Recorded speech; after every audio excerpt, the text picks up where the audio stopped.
Hello my friends and welcome back. Thank you very much for being with me again today. When you warn someone about something, you try to prevent that person from doing something that might cause harm to himself or to you or both, and you express your dissatisfaction with his actions that he's about to do, to employ, accomplish, whatever.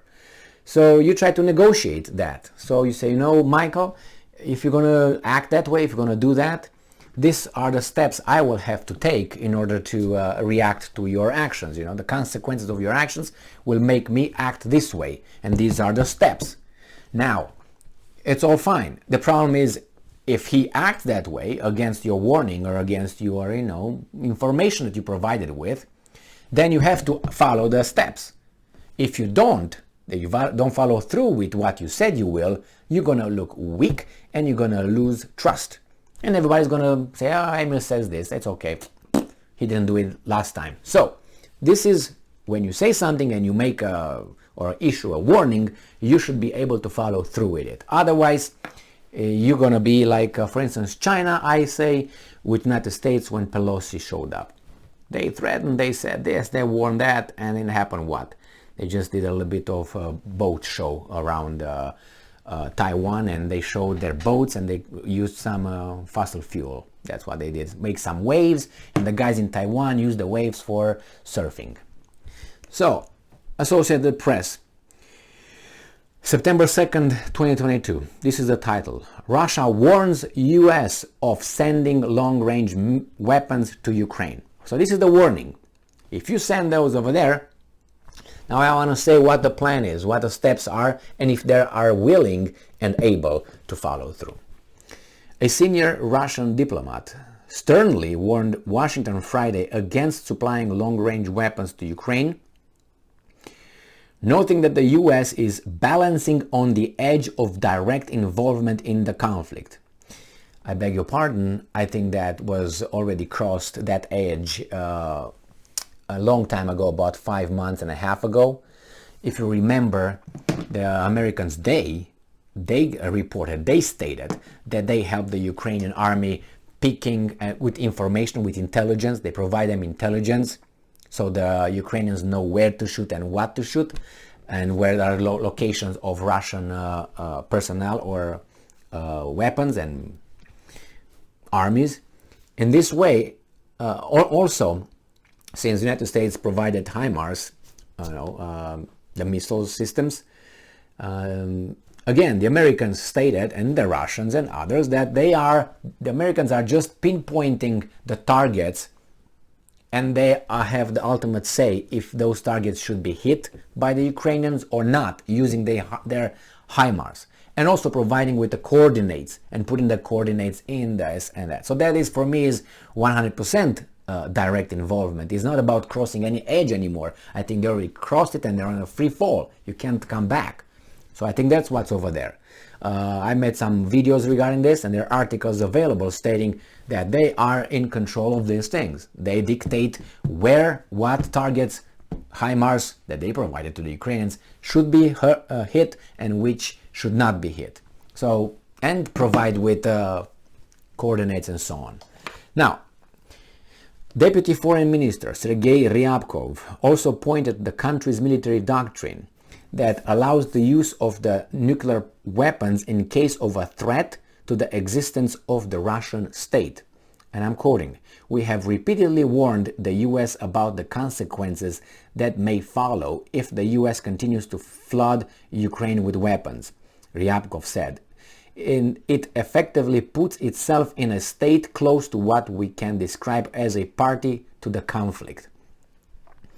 Speaking on the state television, Ryabkov warned that, I'm quoting, "a very narrow margin that separates the US from becoming a party to the conflict mustn't create an illusion for rabid anti-Russian forces that everything will remain as it is if they cross it."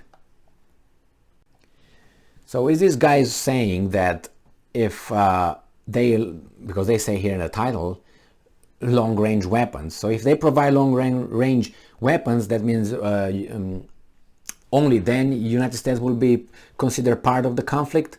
What's the difference between long and short? Because they can't hit targets within Russia? What is this? It's about supplying weapons. Now, you can say, well, it's different if they supply atomic weapons versus, I don't know, rifles. It's a different, Emil. But it's about supplying.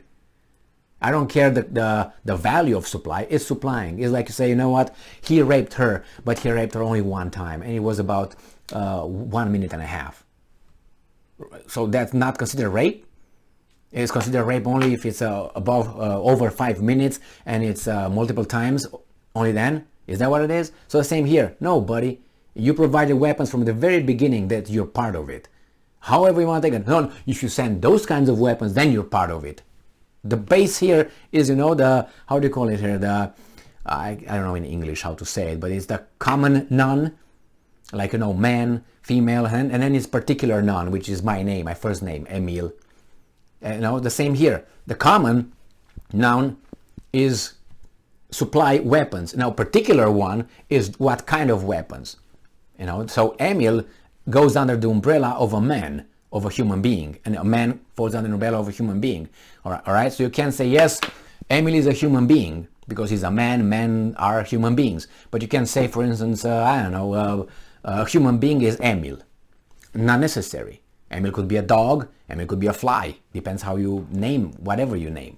So that's what it is. I think they crossed it a long time ago. But let's say, what are they going to do now? I think it's just talk again. Not that I would like them to bomb the... I want this to stop. That's what I would like it to stop. But they're too much. Their interests are too big over there between Russia and anyway. And it says here that he emphasized that Russia will push its offensive in Ukraine until it reaches its aims. So that means there's no surrender for us until Putin and everybody else is taken away. And I'm quoting, Russia is capable of fully defending its interests, and the goals of the special military operation will be fully achieved. That means we're not going to give up. He pointed out that Russia's military doctrine stipulates that it could use nuclear weapons in case of aggression against Russia and its allies involving mass destruction weapons. So those are considered mass destruction, I'm guessing, or an aggression involving conventional weapons that threatens the very existence of the Russian state. Now that's subjective because you can consider it a threat whenever you want, whenever you feel it convenient. Supplies of the US HIMARS multiple rocket launchers strengthened the strike capability of the Ukrainian army, which has used them to hit key infrastructure facilities and other targets. The truck-mounted system fired GPS-guided missiles capable of reaching targets up to 80 kilometers, 50 miles away. US authorities so far have refrained from providing Ukraine with longer-range missiles from HIMARS launchers that can reach targets up to 300 kilometers, 186 miles, and could potentially allow the Ukrainian military to hit areas deep inside Russia. And I'm quoting, "We are warning the US against making provocative steps, such as deliveries of long-range and more devastating weapons," Ryabkov said. "It's a road to nowhere, fraught with grave consequences, the responsibility for which will lie entirely with Washington." This is what they say. So that means if you bring those, we might use those weapons that we don't want to use.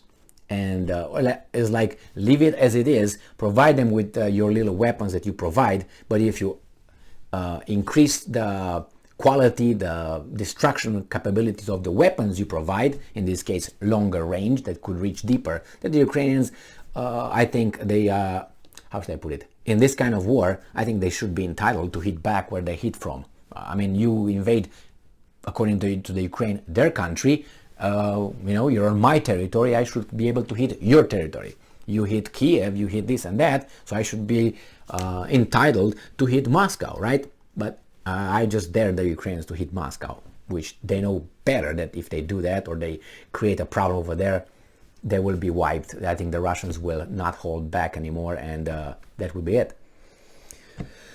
Thank you very much for being with me again today. Stay strong, stay smart, look for the truth, and be just.